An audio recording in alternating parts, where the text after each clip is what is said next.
নমস্কার, আপনারা দেখছেন পানি ট্যাঙ্কি টাইমস। মাধ্যমিক পরীক্ষার্থীর মৃতদেহ উদ্ধার ঘিরে চাঞ্চল্য ছড়িয়েছে নকশালবাড়ি মেজবস্তি এলাকায়।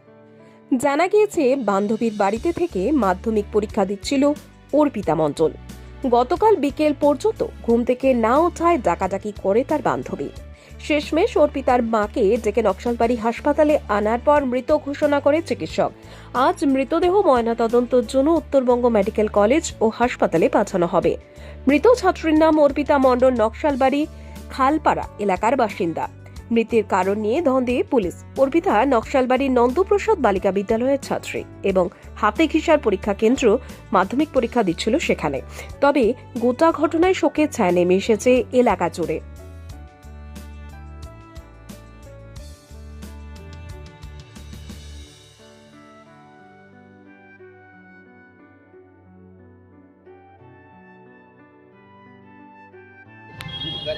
बेकार हो जाएगा।